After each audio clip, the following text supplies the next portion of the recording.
Hoy vamos a ver cómo termina el sur y cómo se va creando el norte. El norte es la tierra de los inmigrantes y la figura de Abraham Lincoln. La vez pasada estábamos viendo uno de los capítulos más dramáticos de la historia de América, que es la Guerra de Secesión, de la historia de los Estados Unidos, y estábamos viendo cómo se rompe el país y cómo se habían dado todos estos enfrentamientos, 4 años de guerra, todo lo que había ocurrido.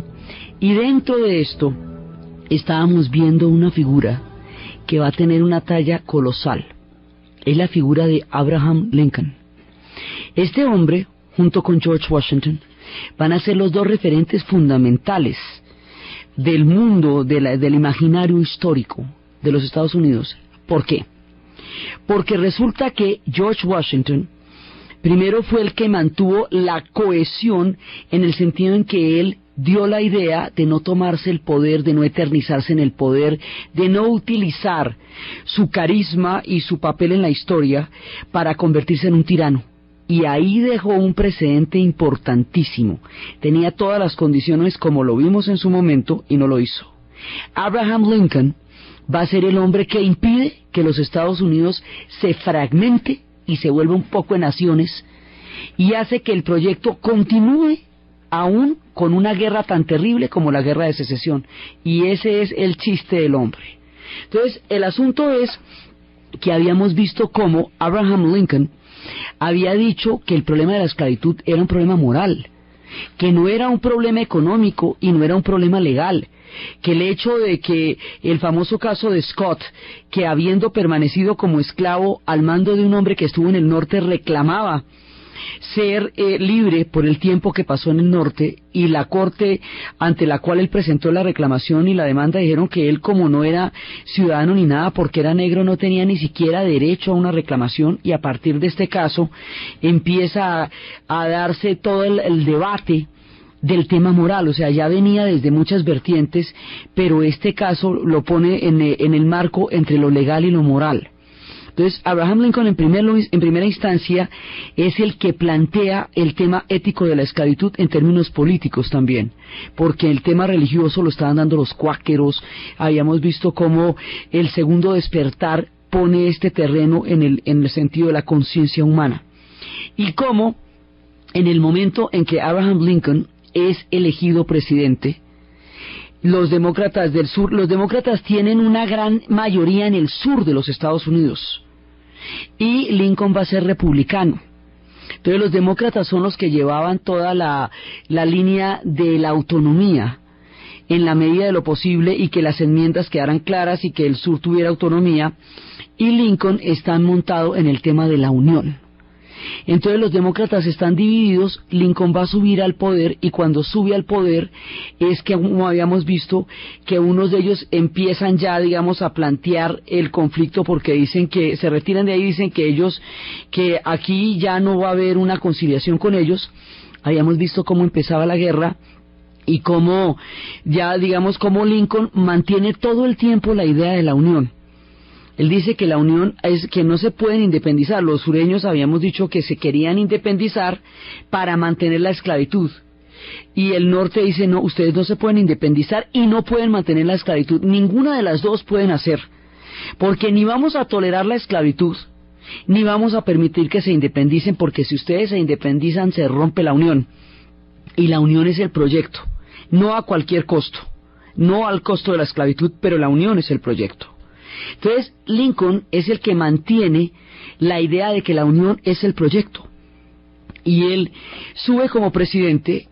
Siendo presidente, ya cercano a la reelección, él va a prohibir la esclavitud. Él sigue gobernando como si gobernara toda la nación, aunque los del sur no le paren bolas, y prohíbe la esclavitud, la prohíbe oficialmente durante su mandato.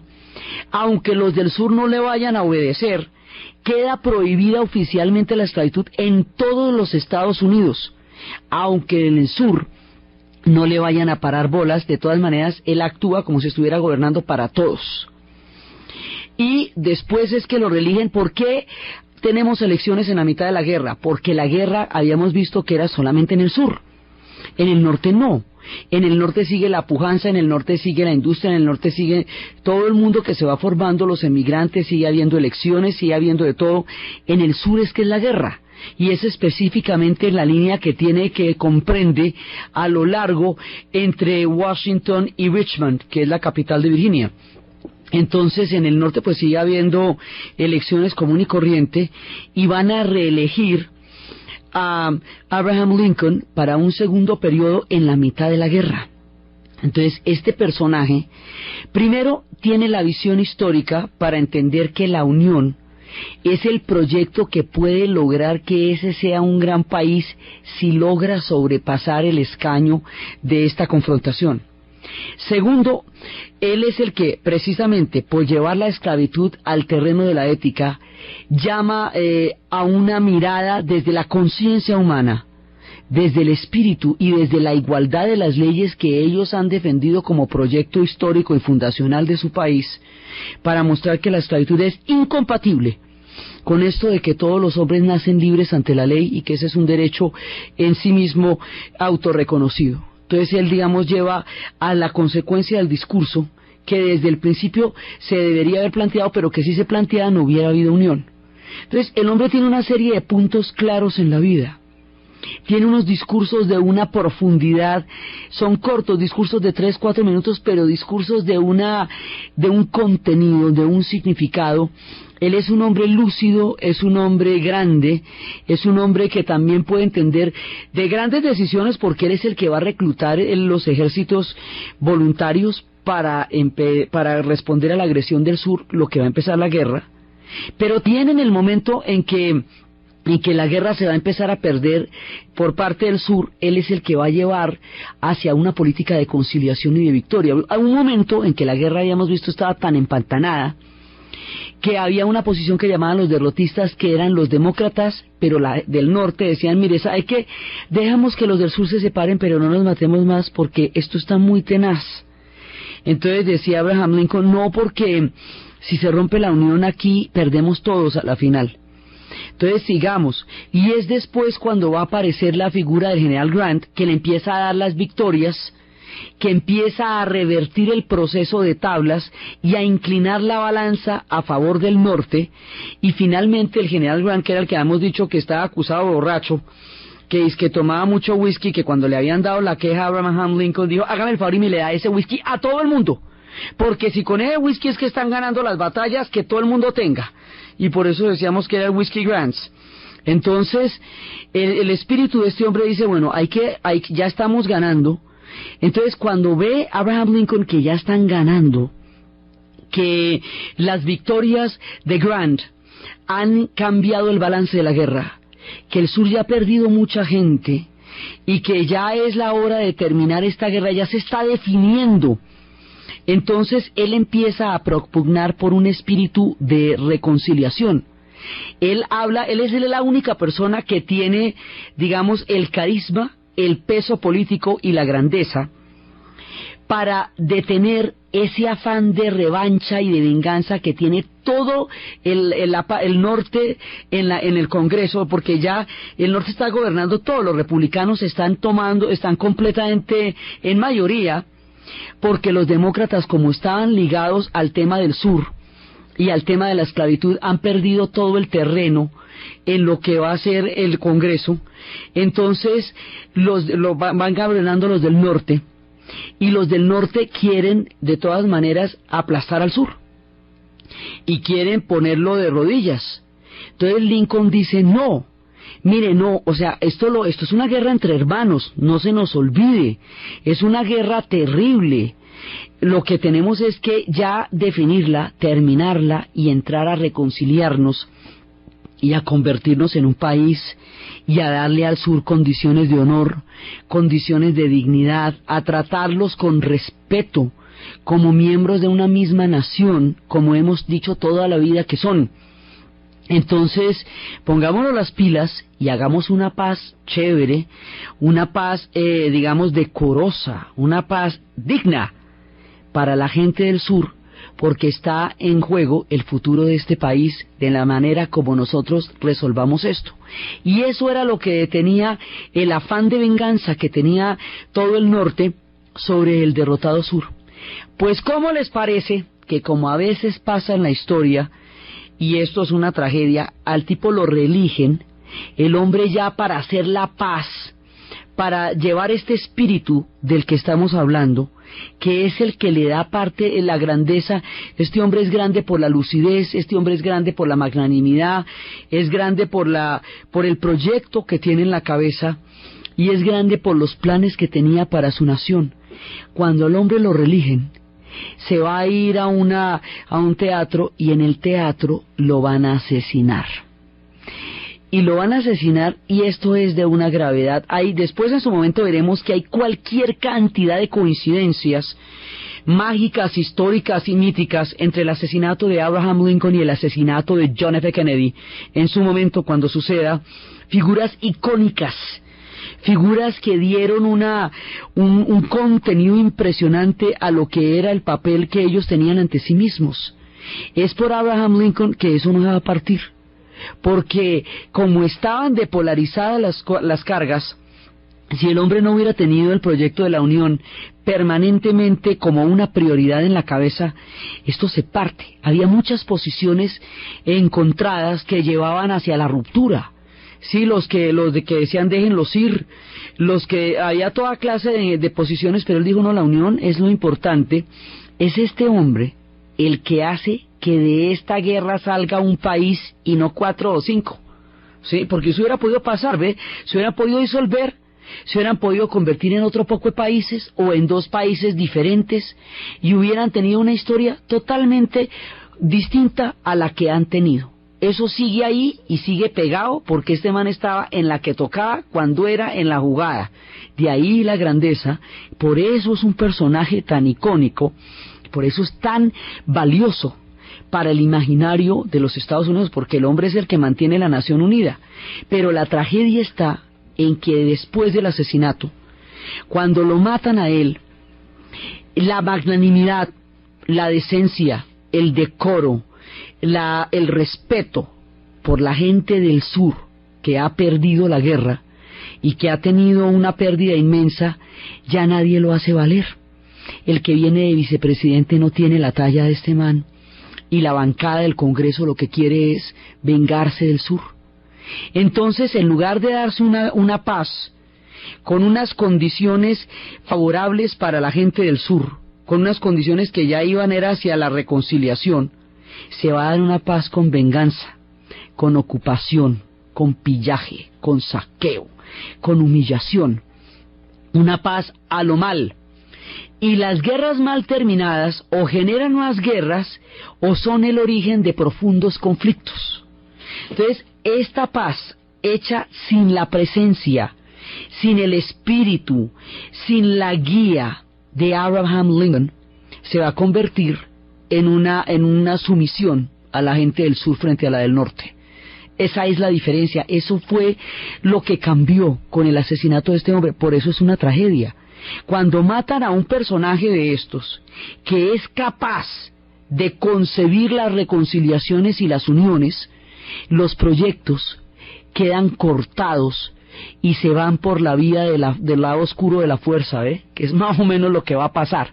Y es ahí, en ese momento, cuando las cosas quedan planteadas ya en términos de revancha y no en términos de dignidad histórica, como Abraham Lincoln había postulado y querido, como su asesinato marca este dramático viraje que se da semejante herida en el sur. Entonces el sur queda arrasado, pero además las condiciones de la guerra, de la paz, son terribles. Y van a quedar empobrecidísimos y van a durar 70 años para nivelarse económicamente con los del norte. Van a continuar bandas aún peleando, van a aferrarse a su cultura sureña. No estaba definida solamente, o sea, no iba solamente hasta la esclavitud y hasta la guerra, o hubiera desaparecido. No desaparece su mundo, pero no su cultura.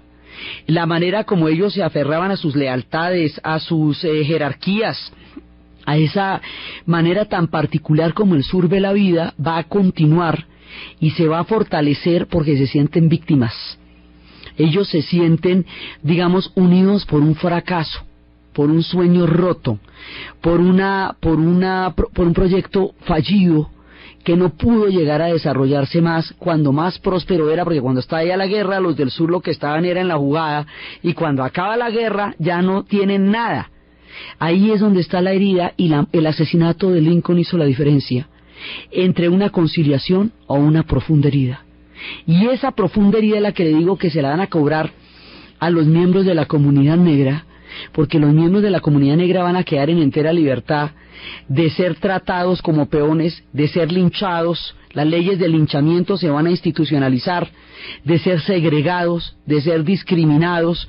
O sea, la libertad, como no está acompañada de condiciones, los deja inermes, completamente indefensos, frente a un sur herido, a un sur vencido, que va a cobrar su odio, su venganza, su humillación sobre la cadena más frágil, que son aquellos que no se pueden defender, porque es que el tema de las culpas es que siempre la montan al que está más clavado. Eso no se la van a montar a los del norte, porque los del norte los tienen a ellos de rodillas.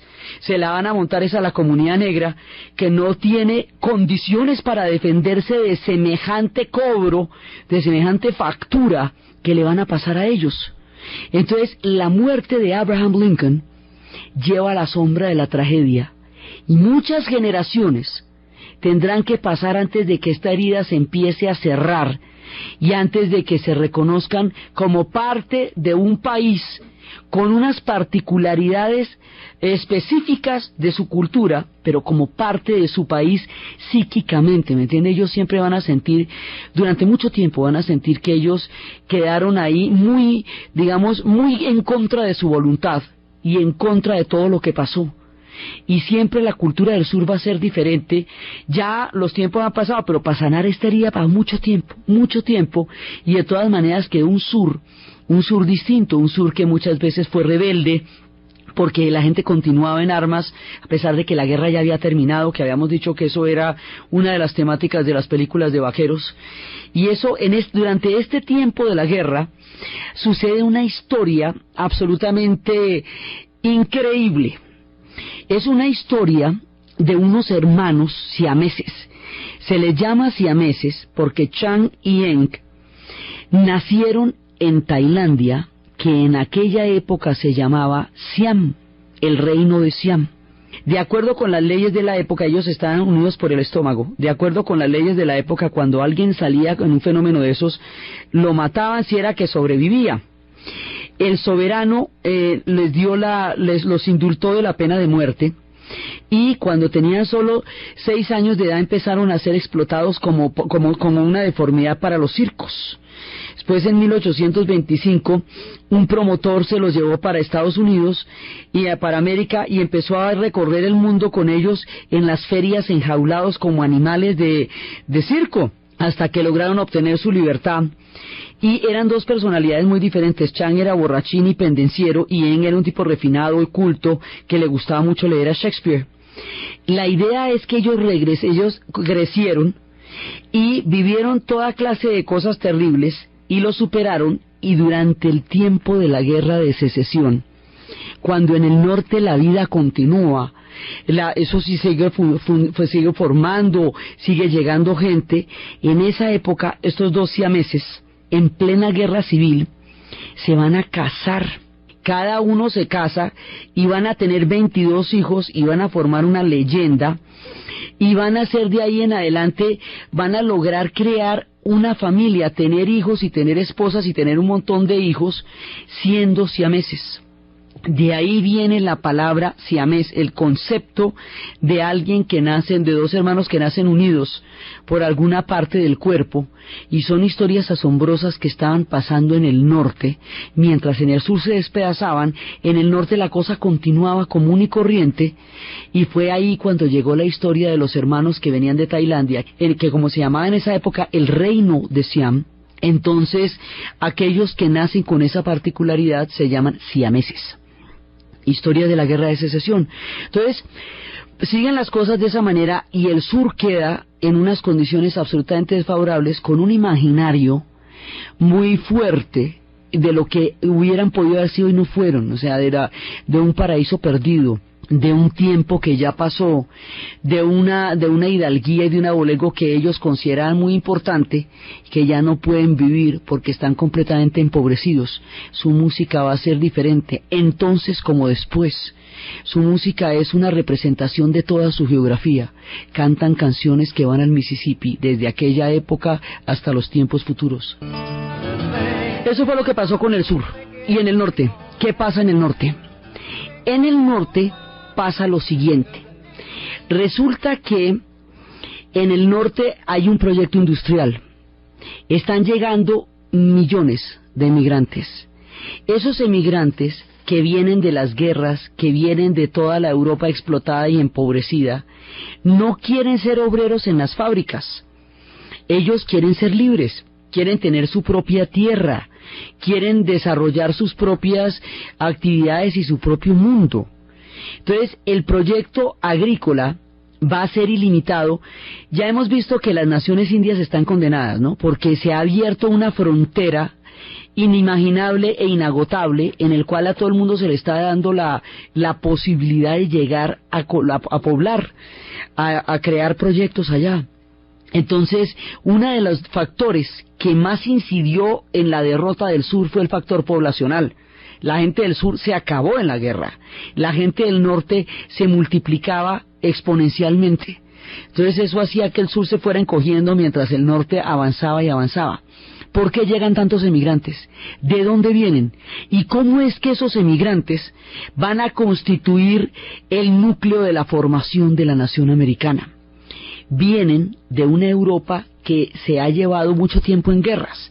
Desde la época de las guerras napoleónicas. Las guerras napoleónicas suenan impresionantes cuando usted los ve sobre el ajedrez de la historia y ve los ejércitos de Napoleón avanzando, tratatín y turututún, pero si le llega a usted el ejército de Napoleón al pueblo, eso no es chévere, ¿me entiende? Eso sí es hartísimo, porque, o sea, que a usted le aparezca todo, o el ejército napoleónico le llegue al pueblo, o vengan los prusianos a perseguirlos, y usted en la mitad. Entonces mucha gente se va porque eso no es chévere. Por un lado, terminadas las guerras napoleónicas, vienen las revoluciones románticas por la formación de los estados nacionales. Eso también genera un flujo de migración. Después de las guerras viene el hambre, los campos empobrecidos, la gente reclutada en ejércitos para arriba y para abajo. Entonces la vida se hace insostenible para mucha gente. La formación de los estados da lugar a conflictos gigantescos. Y cada uno de estos conflictos va a desarrollar una oleada de migrantes. Entonces, conflictos por la formación de estados nacionales, conflictos por la supresión, o sea, por condiciones de sometimiento. Y en ese momento, cada uno de estos pueblos está viviendo su propio viacrucis, su propia historia terrible. Y esas historias terribles hacen que haya un lugar en donde usted puede tener paz, en donde usted puede tener comida y en donde usted puede tener oportunidades. Empieza a formarse un imaginario alrededor de ese lugar que es casi un mito. A partir de este momento del relato se va a llamar América. Entonces todo el mundo tiene que ir a hacer la América, porque es el único lugar a donde la gente puede ir, y es ahí cuando empieza a desarrollarse ese imaginario del mito americano como una tierra de oportunidades. Habíamos visto que las comunidades negras no están dentro del plan de las tierras de oportunidades porque ellos eran libres en África y allá fueron llevados como esclavos. Eso lo aclaramos en su momento. Aparte de las comunidades negras, todos los demás van a buscar la tierra de las oportunidades. Entonces, mientras está dándose este clima cósmico, por decirlo así, estalla una tragedia en Irlanda terrible y se desocupa el país. La tragedia estalla porque en toda esa larguísima lista de rebeliones que van a tener contra los ingleses, recordemos que la historia de los irlandeses es que en el momento en que se habían dado las guerras religiosas, Enrique VIII, para evitar una alianza de la Irlanda católica con la España, va a llevar un grupo de protestantes custodiados por ejércitos en condiciones económicas muy favorables para neutralizar el carácter católico de la isla y que ellos queden bajo el mandato y el dominio de unos protestantes que vienen directamente de Inglaterra, muchos de ellos escoceses, y que van a llegar allá y que de esa manera crean un enclave, como una avanzada de Inglaterra sobre la tierra irlandesa. Y esto va a generar unos conflictos muy grandes. Y finalmente en una batalla, que es la famosa batalla de Boyne en 1603, ya en tiempos de Isabel I, los católicos van a perder la batalla y los protestantes van a llegar a ejercer el poder en la isla, y ahí para adelante vienen rebeliones.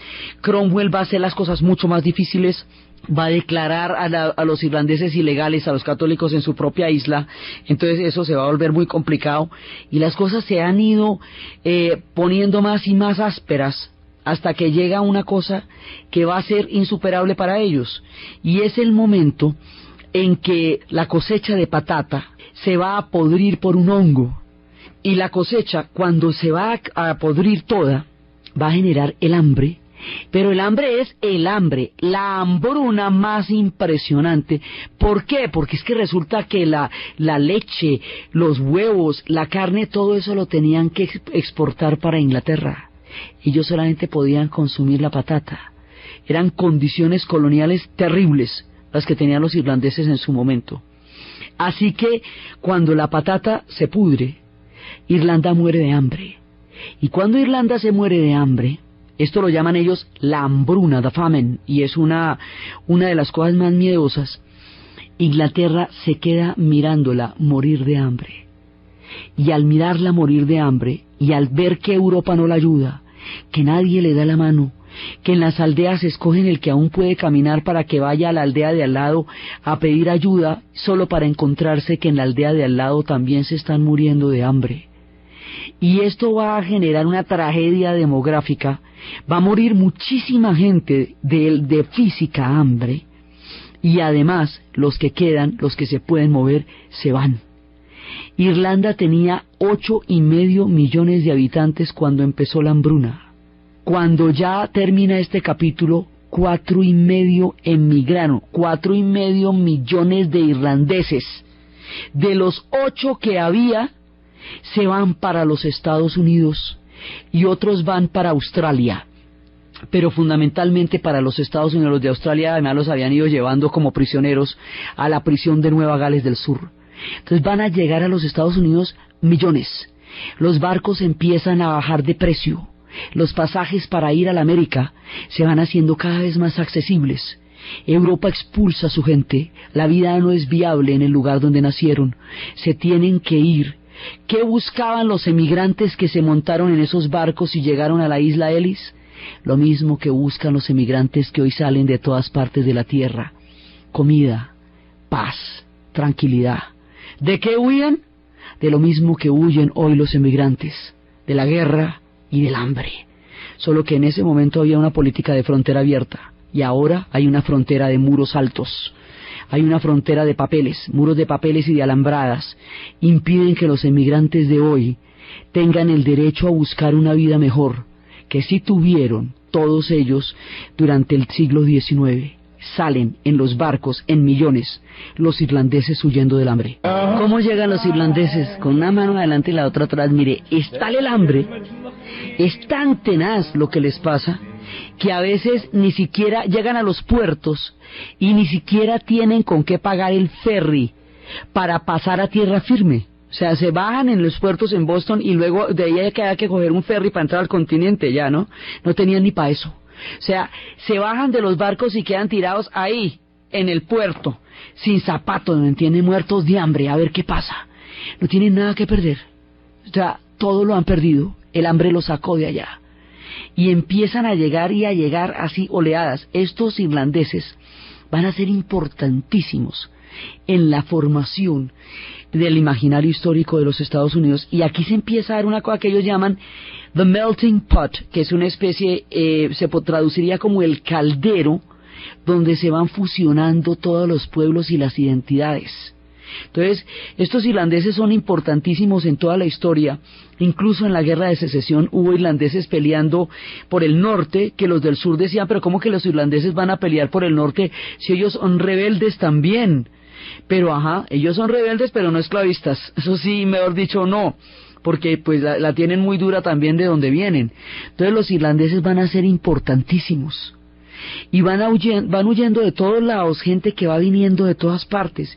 Los italianos, durante la formación del Estado Nacional Italiano, el sur pierde, va a quedar en condiciones muy graves, Nápoles va a quedar muy mal, y Sicilia va a quedar en unas condiciones deplorables. Eso va a hacer que también alrededor de 1 millón de italianos se monten en los barcos y vayan llegando a los Estados Unidos. Estos son católicos, los irlandeses son católicos, los italianos son católicos, pero ya no son proyectos papales, como los proyectos de Francia en la época de las guerras religiosas, como los proyectos de Enrique VIII con España, no. Es pura gente muerta de hambre que tiene una religión católica. Entonces ahí ya no, esto ya no va a reñir, digamos, con el carácter protestante de la nación americana, porque ellos no vienen a imponer su religión, vienen es con esa fe, simplemente. Entonces no paga nada, hágale pues y siga, y van llegando, llegan a la isla Ellis. Y en la isla Ellis es donde tienen que cumplir una cuarentena. O sea, usted llega y lo primero que hacen es tienen que entrar en cuarentena para ver que no haya epidemias y cosas de esas, y por eso los van a tener allá en la isla Ellis durante un tiempo. Y es allá cuando empiezan a llegar todos estos pueblos, allá están en cuarentena, y hay muchas películas sobre esto. Entonces una de las películas se llama La leyenda del pianista en el océano, basada en una novela de Alessandro Barocco que se llamaba 1900, y era de un hombre que nunca salió de un barco. En una de esas oleadas lo dejaron en el barco cuando bebé y en el barco lo criaron, y él decía que él siempre miraba en la cara de alguien quién iba a ser el primero que viera la Estatua de la Libertad y gritara que habían llegado a la América. En esos barcos también llega gente huyendo de muchas cosas. Los de Sicilia tienen el problema de que esa isla la invadió todo el mundo, y como la invadió todo el mundo, entonces ellos tuvieron que crear una resistencia, un código secreto, una manera de vivir allá en la cual nadie más que no fuera siciliano entendería de qué estaban hablando. Cuando la invasión de los franceses, cuentan una de las versiones que habían asesinado a una novia cuando se iban a casar, y que eso había desatado una furia tan grande que van a crear una sigla que sería Muerte a la Francia Italiana, la mafia, que sería, digamos, eso es originalmente, esto es una defensa de un pueblo asolado por las invasiones de todos los europeos, muchas veces sometido, que crea una cultura clandestina para poder sobrevivir. La gente de ahí se muere de hambre, muriéndose de hambre le tienen que ir a América. Cuando llegan a América llegan indefensos, como este niño Vito Andolini, que le cambian el nombre y le ponen Corleone en el relato de Mario Puzo de lo que sería El Padrino. Más adelante, esta gente, cuando exista la prohibición del alcohol, van a desarrollar un poder ilegal en las calles de los Estados Unidos. Los italianos son 1 millón, no, o sea, los italianos no son mafiosos, sino que dentro de ese grupo hubo una particularidad que desató ese fenómeno en los Estados Unidos. Los italianos son emigrantes, y aquí en la cultura de los emigrantes pasa una cosa, y es que cada una de estas migraciones se ve rechazada o se ve discriminada por la que llegó antes. Entonces le ponen a cada una de ellas una sigla. A los italianos se les decía, ellos tenían un letrero que decía sin papeles, without papers, WOP, W-O-P, para que no tuvieran problemas con las autoridades, porque es que era muchísima gente mientras regularizaban una migración de ese tamaño. Entonces se les dice WOP para molestarles la vida. A cada uno le van poniendo un mote, una forma de discriminarlos. Cuando llegue nuestro turno, lleguen los latinos, se les va a llamar Speaks, por la fonética de nuestro idioma, porque les suena diferente a ellos.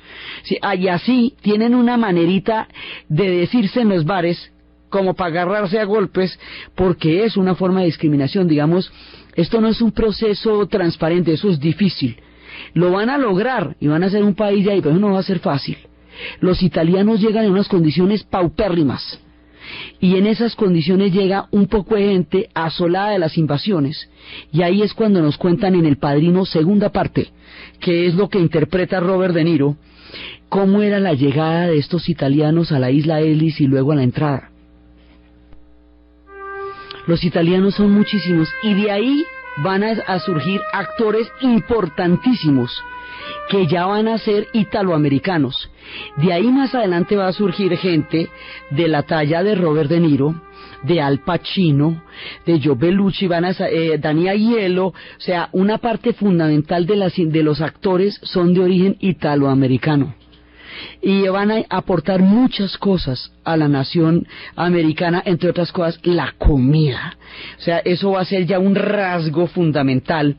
Van a estar con ellos a la hora de la Segunda Guerra Mundial, van a pactar con ellos, o sea, van a tener una importancia fundamental. Uno de los capítulos, pero no es el que los define, ni eso se aplica para toda la nación italiana, ni muchísimo menos, es el capítulo de ese grupo de defensa que en la época de prohibición del alcohol se va a volver la mafia, y que fue llevado a la literatura por la novela de Mario Puzo y al cine por las 3 películas de Francis Ford Coppola, que toman el punto de partida de las migraciones a la isla Ellis. Pero el italiano común y corriente es un ser que llega en condiciones desesperadas, condiciones de hambre, a buscar empleo, lo mismo que los irlandeses. Por eso era que en los mundiales el partido más importante para ellos era el partido Italia-Irlanda, era más importante que la final, porque ese era el partido que definía las madres patrias. Van llegando los italianos. De las persecuciones que llamamos pogroms a las comunidades judías en Rusia, que se ven retratados en El violinista en el tejado, de todas esas historias sale una gran migración judía. Son varias oleadas, pero una oleada llega en el siglo XIX, que van huyendo de las matanzas. Ellos también van a llegar allá, pero la diferencia es que las comunidades judías en Estados Unidos se van a integrar, digamos, van a tener una vida articulada y tranquila, no van a tener una vida de gueto como les pasa en el resto de Europa. Sus sinagogas no van a ser un lugar restringido de una pequeña comunidad, sino que van a ser una iglesia más, porque no es que cada uno va llegando con su fe. Los católicos ponen sus iglesias, hágale, póngala. Los judíos ponen sus sinagogas, póngala también. Y en eso consiste esto del caldero, que todo el mundo allá va a poder desarrollar su cuento, pero a la final va a poder crear una identidad nueva. Entonces llegan los judíos. Los judíos van a ser importantísimos un poquito más adelante en nuestra historia, porque ellos van a crear, después de que el genio de Thomas Alva Edison, que está a punto de aparecer en nuestro relato, vaya a inventarse, entre otras muchísimas cosas, los proyectores cinematográficos y cree las patentes. Muchos de estos judíos, para hacer cine y crear, tratando de huir de los cobros de las patentes, van a comprar más adelante una finca en la frontera con México para poderse ir allá cada vez que los vengan a perseguir, y esa finca la van a llamar Hollywood. Los judíos van a crear la industria cinematográfica más grande de todos los tiempos allá, por eso van a ser tan importantes y van a llegar en condiciones como el resto. O sea, no hay diferencia entre, si bien la gente trae sus prejuicios, allá no son válidos. Sí pueden traer el antisemitismo, pero en Estados Unidos no es válido, porque todo el mundo tiene el mismo derecho. O sea, lo mismo se bajan los irlandeses de los barcos, se bajan los judíos de los barcos, se bajan los polacos que ni Estado tienen, calcule. Se van a bajar los alemanes, menos, esos no son estados sino un poco de reinos y ejércitos que los van reclutando como mercenarios y para todas las tropas, y todavía no existe, solamente va a existir hasta 1878 en procesos durísimos de guerras para la formación del Estado alemán. Allá llegan los alemanes, allá van a llegar los suecos. Los suecos huyendo de la hambruna. ¿Se acuerda cuando estábamos en la serie de Escandinavia, que hay un momento en que Suecia tiene un hambre terrible, terrible, que habíamos contado la historia de Pele el Conquistador, la película, una de las películas más tristes jamás filmadas, con Max von Sydow? Ellos van a llegar y este pequeño Pele, el único que se puede salvar, Entonces el pequeño Pell se va para América en un barco como puede. Historias de migrantes son epopeyas. Van a ver una que se llama Los Emigrantes con Lee Bullman. Esa es dirigida por Ingmar Bergman y es con Lee Bullman y Max von Sydow. Generaciones de migrantes para llegar a contar esas historias. Las películas de migrantes son miles. Avalon es otra de las historias de los emigrantes que van llegando allá, porque Europa está ya en conflictos. En ese momento es un continente en plena ebullición, es un continente lleno de guerras, de hambres. En ese momento los europeos están llevadísimos y la gente se va para allá. Por eso nosotros pensamos en los europeos como pueblos boyantes. Eso sucede en la segunda mitad del siglo XX. En el siglo XIX se desocupan. Entre mediados y finales del siglo XIX y comienzos del siglo XX, 40 millones de emigrantes van a llegar a América, sur y norte, porque también esta es la época en que Buenos Aires se va a convertir en una gran capital y va a pasar de tener 400.000 habitantes a 4 millones. Llegan las migraciones, las oleadas, llegan los griegos, huyendo de la disolución del Imperio Otomano, de las guerras de independencia contra Turquía, de toda esa época desde 1830 a 1890, una cantidad de guerras que ellos tienen contra los turcos, que también los vimos cuando estábamos en las tierras de Turquía y en las tierras de Grecia. Llegan ellos en grandes cantidades, huyendo de la disolución de un mundo, de las independencias, de los repartos, de las nuevas soberanías, pero de los conflictos tan grandes que se están haciendo en esa época. De allá llegan los griegos también. Los griegos huyen de una guerra gigantesca, que es toda cuando el Imperio Turco Otomano se está disolviendo, está surgiendo la nación griega, pero esa guerra va a ser en varias etapas y va a ser terrible. Y de ahí llegan ellos. Por eso en la película de Mi Gran Boda Griega, que es con Mira Sorvino, en esa película de Mi Gran Boda Griega hay una viejita que cada ratico se va para la casa de al lado, que está habitada por turcos, a cascarse con ellos, y hay que decirle a la viejita que la guerra entre los turcos y los griegos ya terminó y que están en América y no en Grecia. Entonces las películas empiezan a mostrar la vida de los que vienen, de los descendientes de todos esos emigrantes. Van a terminar por volverse americanos 2 o 3 generaciones después. O sea, la fusión de estos va a crear un país, pero son muchos dolores los que van a poblar esa tierra. Hace rato que los escoceses fueron reventados en la Highland. La gente de las tierras altas va a sufrir una derrota terrible y van a quedar sin tierras, en el sometimiento.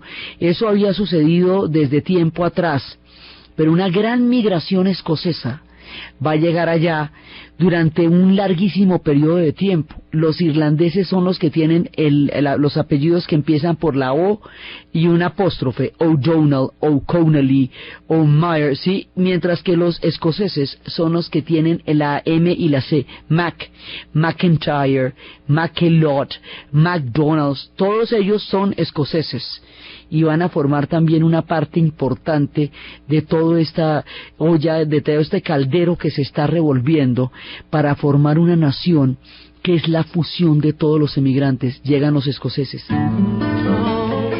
Todos estos pueblos tuvieron que decir, nadie se va voluntariamente de su tierra, nadie abandona su vida, su familia y su mundo, a no ser que tenga que hacerlo. Nadie se va si la historia no lo presiona. Toda esta gente se va porque su mundo se volvió inhabitable. Pero tuvieron la oportunidad de hacerlo y tuvieron a dónde llegar. Y eso les da una ventaja histórica de más de 100 años sobre los que hoy huyen. De la misma manera, la gente que se hundió en el Titanic eran los emigrantes, los de tercera clase, para los que no había botes, eran los emigrantes irlandeses que están llegando. Y el Titanic, el buque más lujoso que se haya construido en su época, fue un ataúd como las pateras en las que hoy se ahogan los africanos tratando de pasar a España, tratando de llegar al Mediterráneo. Entonces, como ahora, se necesitan las oportunidades para la gente que huye de las guerras y del hambre. Esta gente la tuvo y creó una nación. El mundo ahora está lleno de muros y de papeles. Con la llegada de las migraciones, se van a crear una cantidad de necesidades. Va a haber que inventar un mundo, porque un mundo nuevo está llegando.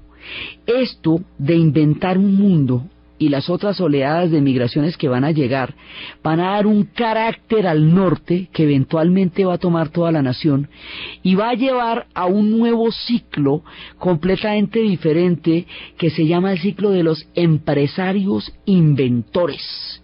Entonces, una cantidad de gente va a desarrollar iniciativas para dar abasto con todas estas necesidades que se están dando a una gran escala. Y dentro de esas iniciativas eso va a aparecer, se va a inventar lo que son los empresarios inventores. La bombilla eléctrica, la corriente alterna, el teléfono, el telégrafo, un ciclo impresionante de inventos. Van a moldear el mundo de la sociedad industrial del norte. Las historias de esos hombres, de Thomas Alva Edison, de Alexander Graham Bell, de todos aquellos que fueron inventando un mundo para toda esta gente que llegaba, es lo que vamos a ver en el siguiente programa. Entonces, desde los espacios de la amarga derrota del sur, de las terribles consecuencias que eso tuvo para la comunidad negra, de la grandeza de Abraham Lincoln, de los barcos que van partiendo de los puertos para nunca retornar con sus habitantes sino hasta otras tierras, a la llegada a la isla Ellis, desde la mirada de la Estatua de la Libertad que se ve desde los barcos, desde la bajada a los puertos, desde la llegada a otra cultura, a otro mundo, en la travesía del mar, la esperanza que los aguarda, el hambre que los empuja, la guerra que los sacó y un nuevo mundo que se está formando en las oleadas que se llegan de los barcos.